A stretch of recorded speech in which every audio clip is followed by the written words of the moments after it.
నమస్తే welcome to Bharati TV నేను బాపయ్య ప్రస్తుతం ఆంధ్రప్రదేశ్ మాజీ ముఖ్యమంత్రి వైఎస్ఆర్ కాంగ్రెస్ పార్టీ అధినేత వైఎస్ జగన్మోహన్ రెడ్డి లండన్ పర్యటనలో ఉన్నారు. ఈ పర్యటనలో ఉండగా ఆయనకు ఒక షాకింగ్ విషయం వినిపించింది. అదేంటి అంటే తన సొంత సంస్థ భారతీ సిమెంట్స్ అనే కంపెనీ ఏదైతే ఉందో సిమెంట్ను ఉత్పత్తి చేసే కంపెనీ, ఆ కంపెనీకి సంబంధించి ప్రభుత్వం ఆయనకి ఒక షాకింగ్ విషయం తెలియజేసింది. అదేంటంటే ఆయన ఏదైతే లైఫ్ టైమ్గా కేటాయింపులు చేసుకున్నారో ఆ భారతీ సిమెంట్స్కి సంబంధించి సున్నపురాళ్ల గనులు కానీ లేకపోతే నీటి కేటాయింపులు కానీ చేసుకున్నారో వాటిని క్యాన్సిల్ చేసే అవకాశం ఉన్నట్టుగా తెలుస్తోంది. ఎందుకని అంటే సున్నపురాళ్ల గనులు కావచ్చు లేకపోతే నీటి కేటాయింపులు కావచ్చు, ఈ రెండు కూడా ఏ కంపెనీకి ఏ సిమెంట్ కంపెనీకి కూడా లైఫ్ టైమ్గా కేటాయించుకునే అవకాశం లేదు. కానీ జగన్మోహన్ రెడ్డి ఆ రూల్స్ని తొంగలో తొక్కి మరి ఆయన కేటాయింపులు చేసుకున్నారు, సొంత కంపెనీకి మేళ్లు చేసుకున్నారు. అసలు తనకి అవినీతి అంటే ఏంటో తెలియదు అని, తన సొంత వాళ్ళకి మేలు చేసుకోవటం తనకి చేతగాదని పక్కన వాళ్ళు అంటూ ఉంటారు అని చెప్పేసి ఆయనే ఒక బిల్డప్ ఇచ్చుకొని కొన్ని సందర్భాల్లో మీడియా ఎదుట ఈ వ్యాఖ్యానాలు చేశారు. కానీ ఆ వ్యాఖ్యానాలన్నీ తప్పు. తన సొంత కంపెనీల కోసం తన సొంత వాళ్ళ కోసం ఎన్ని రకాల మేళ్లు చేసుకున్నారనేది మనం అనేక సందర్భాల్లో చూసాం. ఇది ఇంకా పెద్ద ఎగ్జాంపుల్ అనమాట. సొంత కంపెనీలకు మేళ్లు చేసుకుంటారు జగన్ అని చెప్పడానికి. ఇక్కడ ఏం జరిగిందంటే 2024 ఎన్నికలకి ముందు అంటే కొన్ని వారాలు కొన్ని నెలలు అంటే ఆ గ్యాప్లోనే నెలల గ్యాప్లోనే ఆయన ఏం చేశారంటే భారతీ సిమెంట్స్కి సంబంధించి సున్నపురాళ్ల గనుల్ని లైఫ్ టైం కేటాయించుకున్నారు. అంటే జనరల్గా ఈ కేటాయింపులు ఎలా ఉంటాయంటే కొన్ని నెలలో లేకపోతే కొన్ని సంవత్సరాలకో ఉంటాయి. లీజుకు తీసుకుంటారు సున్నపురాళ్ల గనుల్ని ప్రభుత్వం దగ్గర నుంచి. సో ఆ లీజ్ అయిపోయిన తర్వాత మళ్ళీ వేలంపాట్లో పాల్గొనాలి, మళ్ళీ లీజుకు తీసుకోవాలి.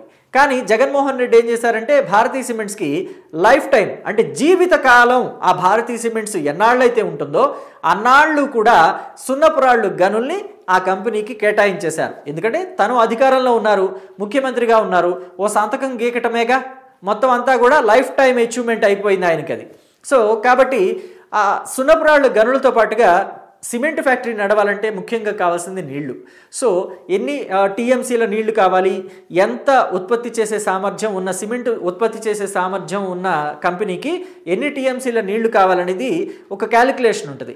దాన్ని బట్టి భారతీ సిమెంట్స్కి కూడా కొన్ని టీఎంసీల నీళ్లని లైఫ్ టైం తీసుకునే విధంగా ఆయన కొన్ని అనుమతులు ఇచ్చేశారు. ఇది కూడా రూల్స్కి విరుద్ధమైనదే. కానీ దీన్నంతా కూడా మరి నెక్స్ట్ అధికారంలోకి వచ్చిన కూటమి సర్కారు ఒక నజర్ పెట్టింది, ఒక దృష్టి పెట్టింది దీని మీద. ఏం జరుగుతుంది అసలు, ఈ కేటాయింపులు ఏంటి, ఈ వ్యవహారం ఏంటి అనే దాని మీద. సో దృష్టి పెడితే వాళ్ళకి తెలిసింది ఏంటంటే ఇలాగ లైఫ్ టైం కేటాయించేసుకున్నారు అని. సో వెంటనే అంటే వాళ్ళు డెసిషన్ తీసుకోకుండా ఫస్ట్ ఇన్ఫర్మేషన్ తెలుసుకోవాలి కాబట్టి న్యాయ నిపుణులు అలాగే కూటమి సర్కారులోని అడ్వకేట్ జనరల్ వీళ్ళంతా కూడా కేంద్రంలోని గనుల శాఖకి ఒక లేఖ రాశారు. ఇలా భారతీ సిమెంట్స్కి మాజీ ముఖ్యమంత్రి వైఎస్ జగన్మోహన్ రెడ్డి ముఖ్యమంత్రిగా ఉండగా ఎన్నికలకి ముందు సరిగ్గా కొన్ని నెలల ముందు ఇలా లైఫ్ టైం కేటాయింపులు చేసేసుకున్నారు, జీవితకాల కేటాయింపులు చేసుకోవడం కరెక్టేనా, అలా చేసుకోవచ్చా అని చెప్పేసి ఒక లెటర్ రాసింది. కానీ దీనికి తిరిగి అక్కడి నుంచి ఒక షాకింగ్ ఇన్ఫర్మేషన్ వచ్చింది. అలాంటి అవకాశమే లేదు. 2015కి ముందు ఒక జీవో పాస్ చేసింది సెంట్రల్ గవర్నమెంట్. ఆ జీవోలో ఏముంటుందంటే ముఖ్యమైన ఖనిజాలలో సున్నపురాయి కూడా ఒకటి. మరి అలాంటి సున్నపురాళ్ల గనుల్ని వేలంపాట పెట్టకుండా ఏ కంపెనీకి లైఫ్ టైం ఇచ్చుకునే అవకాశం లేదు. లైఫ్ టైమే కాదు, అసలు వేలంపాట లేకుండా అసలు కేటాయింపే జరగకూడదు అని చెప్పేసి లెటర్లో ఇన్ఫర్మేషన్ పాస్ చేసింది. సో దీన్ని బట్టి ఇప్పుడు జగన్మోహన్ రెడ్డి కంపెనీ ఏదైతే భారతీ సిమెంట్స్ ఉందో దానికి కేటాయించిన ఆ గనుల్ని సున్నపురాళ్ల గనుల్ని వెనక్కి తీసేసుకుంటారా తీసుకోరా అనేది ఇప్పుడు క్వశ్చన్ మార్క్. మరి ప్రభుత్వం ఎలాంటి నిర్ణయం తీసుకుంటుంది? ప్రభుత్వం ఒకవేళ ఆ సిమెంట్ గనుల్ని ఆ సున్నపురాళ్ల గనుల్ని వెనక్కి తీసుకుందనుకోండి, జగన్మోహన్ రెడ్డి అండ్ ఆయన వందిమాగదులు ఏమంటారు, కక్ష సాధింపు అంటారు. తీసుకోకపోతే ప్రకృతికి ద్రోహం చేసినట్టు, మోసం చేసినట్టు. ప్రస్తుత ప్రభుత్వం మీద అదొక మచ్చగా మిగిలిపోతుంది. తీసుకోకపోతే ఇతర పార్టీ వాళ్ళు ఏమంటారు, అటు తెలుగుదేశం ఇటు వైసీపీ కూడా ఒకటే అనే మాట మాట్లాడతారు. సో ప్రభుత్వానికి మాత్రం ఇది కొంచెం కఠినంగా తీసుకోవాల్సిన నిర్ణయమే, గడ్డు పరిస్థితి అని కూడా చెప్పాలి. సో ఇక్కడ ఇంకొక విషయం కూడా చెప్పుకోవచ్చు. అయితే 2015లోని ఒక నిబంధనను తెచ్చింది కేంద్ర ప్రభుత్వం. ఖనిజాల్లో ఒకటైన ఈ సున్నపురాళ్ల గనుల్ని తీసుకునేటప్పుడు వేలంపాట పెట్టాలి. వేలంపాటలో బిడ్ ఎక్కువగా ఎవరైతే పడతారో ఆ కంపెనీకే ఈ సున్నపురాళ్ల గనుల్ని ఇవ్వాలని చెప్పేసి మనం ఇంతకుముందు కూడా చెప్పుకున్నాం కదా. అయితే అది 2017 జనవరి 11 నాటికి ఆ అవసరమైన అన్ని అనుమతులు పొందకపోతే వాటిని రద్దు చేస్తామని కూడా ప్రకటించింది కేంద్ర ప్రభుత్వం. అంటే 2 ఏళ్ల సమయం కూడా ఇచ్చింది. 2 ఏళ్ల సమయంలో వాళ్ళు అనుమతులు అవసరమైనవి తీసుకోకపోతే రద్దు కూడా చేస్తామని చెప్పింది. మరి భారతీయ సిమెంట్స్కి ఈ రూల్స్ అన్నీ కూడా తొంగలో తొక్కి జగన్ సర్కారు 2 లీజులు కూడా మంజూరు చేసుకున్నారు. ఎప్పుడైతే 2019లో ఆయన మళ్ళీ అధికారంలోకి వచ్చారు. సో అప్పుడు కోర్టుకు వెళ్ళారు కొంతమంది. కోర్టుకు వెళితే ఇవి అంటే అసలు ముందు ఇవి ఎక్కడెక్కడ తీసుకున్నారనేది మీకు ముందు చెప్తాను. ఇవి కడప జిల్లాలోని కమలాపురం అలాగే ఎర్రగుంట్లలో మండలాల్లో తీసుకున్నారు లీజులకి. ఎంతెంత పొలం లీజుకి తీసుకున్నారు ఈ సున్నపురాళ్ల గనుల కోసం? 509.15 ఎకరాలు ఒక చోట, 235.56 ఎకరాలు మరో చోట, మొత్తం కలిపి 741 ఎకరాలు తీసుకున్నారు భారతీయ సిమెంట్స్ కోసం. సో అయితే ఇది తీసుకున్న తర్వాత ఇది ఎవరి పేరు మీద ఉండేది? ఏ కంపెనీ పేరు మీద ఉంది? మొదటి నుంచి జగన్మోహన్ రెడ్డి ఏమీ సిమెంట్ బిజినెస్లో లేరు కదా. 2009లో తర్వాతనే ఎంటర్ అయ్యారు ఈ బిజినెస్లోకి. ఎంటర్ అయినప్పుడు అంతకుముందే ఈ గనుల్ని తీసుకున్న వాళ్ళు ఉంటారు కదా, అది రఘురామ సిమెంట్స్ అనే పేరు మీద ఉంది. సో ఆ కంపెనీ నుండి 2009లో భారతీయ సిమెంట్స్ ఆ గనుల్ని పొందింది. అది దానికి సంబంధించి లెటర్ ఆఫ్ ఇండెంట్ కూడా తీసుకుంది. అయితే నిర్ణీత గడువులోపు అనుమతి అయితే పొందలేదు.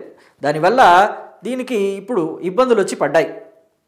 ఇక రఘురామ సిమెంట్స్ పేరు విషయం దాచిపెట్టింది ఈ భారతీయ సిమెంట్స్ అనే కంపెనీ. దాచిపెట్టి ఆ అనుమతుల్ని ఇలా పొందుతూనే ఉండటం వల్ల కొంతమంది కోర్టుకు వెళ్ళినప్పుడు స్టేటస్ కో ఇచ్చింది court, high court, AP high court.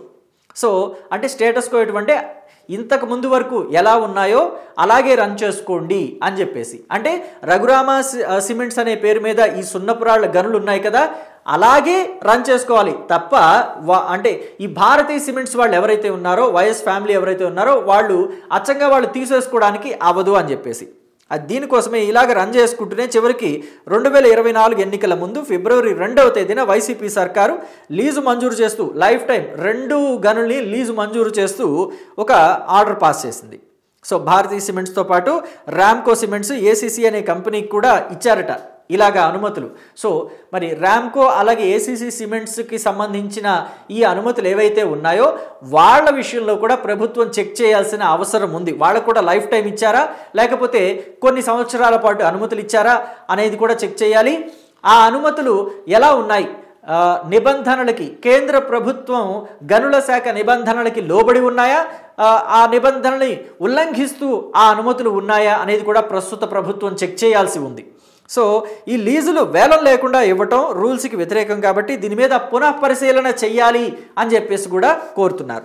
So మొత్తం మీద చూసుకుంటే ఇప్పుడు జగన్కి గడ్డు పరిస్థితులే వచ్చినట్టుగా తెలుస్తోంది. ఇప్పుడు ఉన్న పళంగా కేంద్ర ప్రభుత్వం చెప్పినట్టుగా కేంద్ర ప్రభుత్వం నిబంధనలకి లోబడి జగన్మోహన్ రెడ్డి ఏదైతే తను లైఫ్ టైమ్గా కేటాయించేసుకున్నారో ఆ సున్నపురాళ్ళు గనులు కావచ్చు లేకపోతే నీటి కేటాయింపులు కావచ్చు, వీటన్నిటినీ ప్రస్తుత ప్రభుత్వం వెనక్కి తీసేసుకుంటే భారతీయ సిమెంట్స్ గడ్డు పరిస్థితులను ఎదుర్కొనే అవకాశం కూడా కనిపిస్తుంది. ఎందుకంటే అటు సున్నపురాళ్ళ గనులు ఇటు వాటర్ లేకుండా కంపెనీ రన్ అయ్యే అవకాశం కూడా తక్కువే.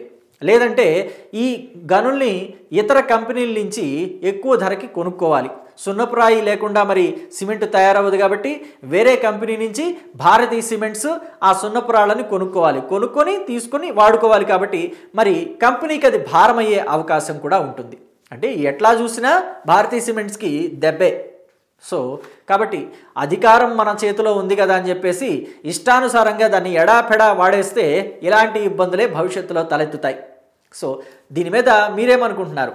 జగన్మోహన్ రెడ్డి తనకి అధికారం ఉంది కదా అని, తన చేతిలో అధికారం ఉంది అని చెప్పేసి తన కంపెనీకి మేళ్లు చేసుకోవటం, లెక్కలేనన్ని అనుమతులు ఇచ్చుకోవటం, లైఫ్ టైం అనుమతులు ఇచ్చుకోవటం అనేది ఎంతవరకు సమంజసం? అలా ఇచ్చుకుంటే ప్రజలకి అటు పర్యావరణానికి ద్రోహం చేసినట్టు కాదా అని చెప్పేసి మీరేమనుకుంటున్నారు? దీని మీద మీ అభిప్రాయాన్ని కూడా తెలియచేయండి.